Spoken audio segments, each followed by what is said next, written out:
తాకట్లో ఉన్న మీ బంగారాన్ని విడిపించి ఆ రోజు ఆన్లైన్ రేటుకి కొంటాం. Sharma gold company. మన ఇంట్లో ఎవరికైనా చిన్న జ్వరం వస్తేనే టెన్షన్ పడతాం. అలాంటిది క్యాన్సర్ లాంటి మహమ్మారి సోకితే ఆ కుటుంబం పరిస్థితి ఎలా ఉంటుందో ఊహించుకోండి. రోగంతో చేసే పోరాటం ఒక ఎత్తు అయితే ఆసుపత్రి ఖర్చులతో చేసే పోరాటం మరొక ఎత్తు. ఎంతోమంది మధ్యతరగతి కుటుంబాలు ఈ వైద్య ఖర్చులు భరించలేక ఆస్తులు అమ్ముకున్న సందర్భాలు మనం చాలా చూసాం. కానీ ఈ బడ్జెట్లో 2026లో ఫైనాన్స్ మినిస్టర్ నిర్మలా సీతారామన్ బాధితుల కన్నీళ్లు తుడిచే ఒక గొప్ప నిర్ణయం తీసుకున్నారు. ఈ బడ్జెట్లో సామాన్యుడికి దొరికిన అతిపెద్ద ఊరట ఏదైనా ఉందంటే అది మెడిసిన్ రేట్లు తగ్గడమే. క్యాన్సర్ పేషెంట్లకు, అరుదైన వ్యాధులతో బాధపడే వారికి ఈ బడ్జెట్ నిజంగా ఒక సంజీవిని లాంటిది. అసలు ఏ మందుల రేట్లు తగ్గాయి, దీనివల్ల సామాన్యుడికి ఎంత మిగులుతుంది, ఆ వివరాలు ఇప్పుడు చూద్దాం. క్యాన్సర్ చికిత్సలో వాడే 17 రకాల అత్యవసర మందుల మీద బేసిక్ కస్టమ్స్ డ్యూటీని పూర్తిగా ఎత్తివేశారు. అంటే ఇప్పటి వరకు విదేశాల నుంచి ఈ మందులను దిగుమతి చేసుకుంటే దాని మీద ప్రభుత్వం పన్ను వేసేది. ఆ పన్ను భారం కూడా పేషెంట్ మీదే పడేది. కానీ ఇకపై ఆ పన్ను ఉండదు. నిల్ కస్టమ్స్ డ్యూటీ అని నిర్మలా సీతారామన్ స్పష్టంగా ప్రకటించారు. సాధారణంగా ఈ క్యాన్సర్ మందులు చాలా ఖరీదైనవి. ఒక్కో ఇంజెక్షన్, ఒక్కో టాబ్లెట్ వేలల్లో, లక్షల్లో ఉంటుంది.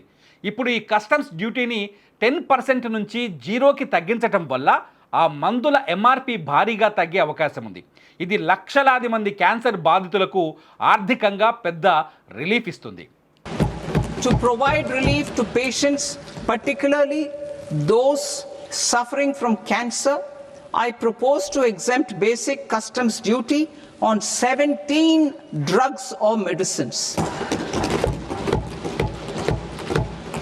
I propose also to add 7 more rare diseases for the purposes of exempting import duties on personal imports of drugs, medicines, and food for special medical purposes used in their treatment. కేవలం cancer మాత్రమే కాదు, మనలో చాలామందికి పెద్దగా తెలియని కానీ సోకితే ప్రాణాలు తోడేసే రేర్ డిసీజెస్ అంటే అరుదైన వ్యాధులు కొన్ని ఉంటాయి. ఉదాహరణకు SMA లాంటి వ్యాధులు. వీటికి వాడే మందులు మన దేశంలో దొరకవు, విదేశాల నుంచే రావాలి. వాటి ఖరీదు కోట్లలో ఉంటుంది. ఇప్పుడు ప్రభుత్వం మరో 7 రకాల అరుదైన వ్యాధుల చికిత్సకు వాడే మందులు, ప్రత్యేక ఆహారం మీద కూడా కస్టమ్స్ డ్యూటీని తగ్గించింది. తరచుగా మనం పేపర్లలో, టీవీలో చూస్తుంటాం. చిన్నపిల్లలకు అరుదైన జబ్బు చేసిందని, తల్లిదండ్రులు క్రౌడ్ ఫండింగ్ కోసం దరఖాస్తులు చేసుకున్నారని, అలాంటి తల్లిదండ్రులకు ఈ నిర్ణయం కొండంత అండగా నిలుస్తుంది. ఇక రోగం వచ్చాక మందుల మాటేమో కానీ అసలు రోగం ఏంటో తెలుసుకోవడానికే వేలకు వేలు ఖర్చు అవుతున్నాయి. డయాగ్నోస్టిక్ సెంటర్ల బిల్లులు చూస్తుంటే సామాన్యుడి గుండె అదిరిపోతుంది. దీన్ని దృష్టిలో పెట్టుకొని ప్రభుత్వం ఎక్స్రే ట్యూబ్స్ మరియు ఫ్లాట్ ప్యానెల్ డిటెక్టర్స్ మీద కూడా కస్టమ్స్ డ్యూటీని తగ్గించింది.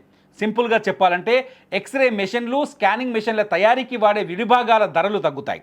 దీనివల్ల మన దేశంలోనే తక్కువ ఖర్చుతో మెడికల్ పరికరాలు తయారవుతాయి.